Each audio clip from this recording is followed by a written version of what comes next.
രാവിലെ പുട്ടാണ് ഇപ്പോൾ ഉണ്ടാക്കുന്നത്. അപ്പോൾ അതിന് വേണ്ടിയിട്ട് നമ്മൾ കുറച്ച് പുട്ടുപൊടി എടുത്തിട്ട് നല്ല തരിതരിപ്പുള്ള പുട്ടുപൊടിയാണ്, നല്ല വെള്ള പുട്ടുപൊടിയാണ്.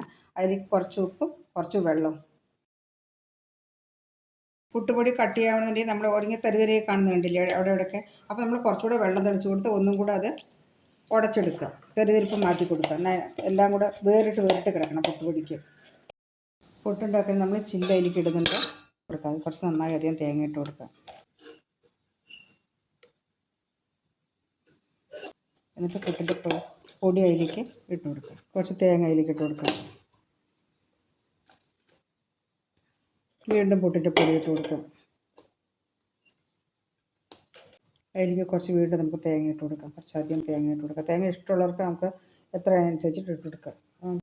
നമുക്കതിൻ്റെ അടപ്പോട്ട് അടച്ച് വയ്ക്കാം. പീസിലെടുത്ത് മാറ്റിയിട്ട് നമ്മൾ എല്ലാം നിറച്ച് നമ്മൾ എടുത്തിട്ട് കുക്കറിലേക്ക് വെക്കണം.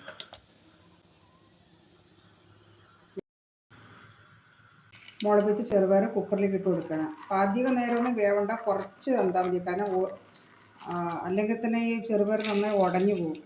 മുളപ്പിച്ച പൊടി, കുറച്ച് മഞ്ഞൾപ്പൊടി,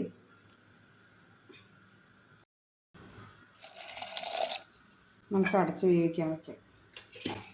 ഒരുപാട് നേരം വേവിക്കേണ്ട, ഒരു ചെറിയ സ്റ്റീം ഒരെണ്ണം വരെയേ വേണ്ടു. ഒരെണ്ണം വരാനും കൂടെ നിൽക്കേണ്ട, അപ്പോഴേക്ക് എടുക്കാം.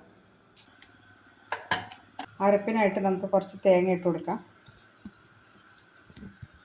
കുറച്ച് ജീരകയിലേക്ക് നമുക്ക് കുറച്ച് വെള്ളം ഒഴിച്ച് കൊടുക്കാം. നമുക്ക് അരക്കാം. നമുക്ക് അരച്ച് വരിക്കുന്ന തേങ്ങ ഒഴിച്ച് കൊടുക്കാം. ഒന്ന് തിളക്കട്ടെ കറി ഒന്ന്. കടുക് പൊട്ടിക്കാനായിട്ട് നമുക്ക് വെളിച്ചെണ്ണ ഒഴിച്ച് കൊടുക്കാം. കടുക് ഇട്ട് കൊടുക്കാം. കടുക് പൊട്ടട്ടെ, അപ്പോൾ കറിവേപ്പില,